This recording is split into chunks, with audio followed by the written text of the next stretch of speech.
I remember distinctly that as America, America has been termed by a lot of people as being really loud, really arrogant, or something like that, especially.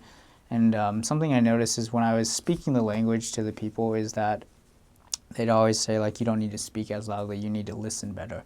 And that really at first threw me off. I'm like, well, no, I'll just speak louder to get my point across. But I realized what that meant is a lot of the people there would speak a lot more softly. And so at first I'd have to really strain to hear, but as time went on, I remember, just speaking a lot softer. And so generally now I've noticed even since my mission, I speak still really softly overall comparatively before.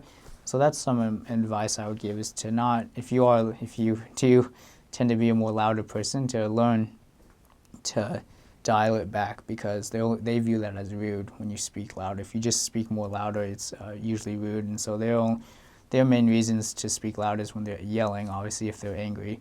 But as a culture overall, they tend not to speak very loudly. And so that's something to be prepared for, to know about that mission, about this mission, and about this culture. The people prefer to make sure, like, you learn better listening skills, honestly. Like, you learn to hear, like, very softly. I remember one member said the prayer, and it was about like a month into the mission, and I had no idea what he was saying, and I was waiting. I thought he hadn't even started praying, and then my companion's like, "Elder, he just said the prayer." I'm like, "What?"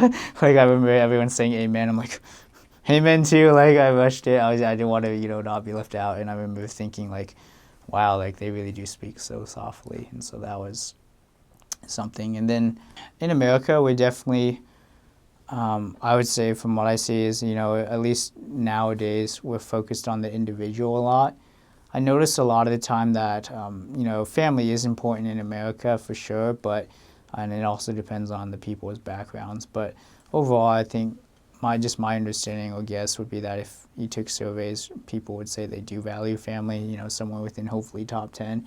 And over there in Malaysia, I noticed a lot of the people really value family. Like, I would say it was probably honestly like the number one thing they value besides just living comfortably. And so that was something I really noticed, is that family is everything. And so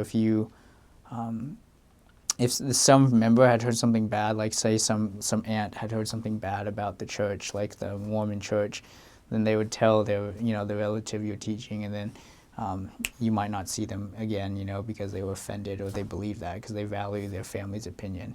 And so that was something I noticed that was always hard. Like, I remember having some of our investigators would stop investigating because of that. They heard something, oh, my neighbor told me something, because they really value their family and people they've known long. Like, oh, I've known this person for years, and so I trust his opinion. And so that could really turn that. Or even say, like, sometimes if a member went less active and someone was friends with him who was also in the church, they'd be like, well, if brother so-and-so went inactive, like, and he was a member longer than me, like, I'll probably go inactive. And then, and started leading them to making those similar choices. Like, well, he's been a member, but he still drinks. Like, it's okay for me to drink then. It's like, no, that's not how it works. And so a lot of their thought process is not in what America would say logical. So that was something I would suggest is to notice, is that their line of reasoning. Like, I remember when I had my accident, they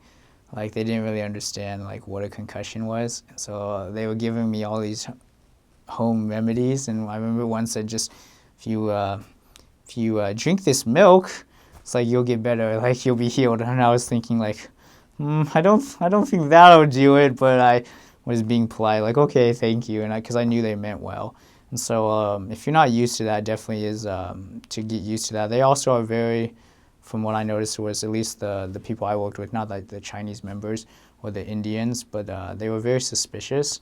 And so superstition, they were very spooked easily. I remember like seeing a witch doctor or like a shaman, if you're thinking, like, if you've seen that. And so they do believe in that, and like spirits and possession, like a lot of them do believe in that, and they're scared of that. And so getting asked for blessings was like a very common thing, like, elder, bless me. It's like, do you? And so we'd always try to make sure they understood the point behind a blessing, and not just always give one, because they'd always just be like, any problem, even like just a common, what we, you diagnose as a cold, they'd be like, oh no, like, a lot of them are like, he has a bad spirit, or he did something bad, so that's why he's being punished, you know, like that's why it was like, oh, they didn't come to church, that's why he's sick now. It's like, no, like I can't say per se if that was a correlation, you know, like for us, but they would believe in those kind of things where they jump to that, like, oh, well, he was mean to someone and now he's being punished. So that was something to like have. I knew several missionaries would have issue like trying to like almost like they want to argue with the member or person, like, no, it's just because, you know, like that's just a series of events, or, you know, it's not necessarily correlated to that. I admired the fact that they, in a way, it was a lot simpler. Life was simpler in that fact, like I mentioned earlier, like a lot of them want to put in their time at work and then go home and be with family, or to just enjoy life. A lot of them weren't really obsessed with getting ahead and, you know, making a quick buck or something. Like in America, sometimes it's encouraged to, at least sometimes I've been told, like, oh, you need to make sure you get ahead of everyone else and really stand out and be special, you know, and be different. For them, it was more like focused on making sure you're happy with your life. A lot of them did want to make sure they were happy. That's what really drew them to the gospel. A lot of the members would say, like, or people we met would be like, oh, like, it's like we'd tell them, like, you know, like, there's this, like, you always want to be happy. Well, I can tell you this makes you happy. And they would be like, well, how? It's like, and then, you know, that opened it up because they would be intrigued by that. Like, oh, this guy says he can help us be happy. Like, who doesn't, you know, a lot of them were really receptive to that, to want to be happy. And so that was something I really liked, is that they focused on simplicity in life, and that as long as you had family, and as long as you had your family, or even just close friends, even, that you were going to have an okay life, at least, you know, at least in their terms, like a good life. And they could be like, yeah, I had a nice life.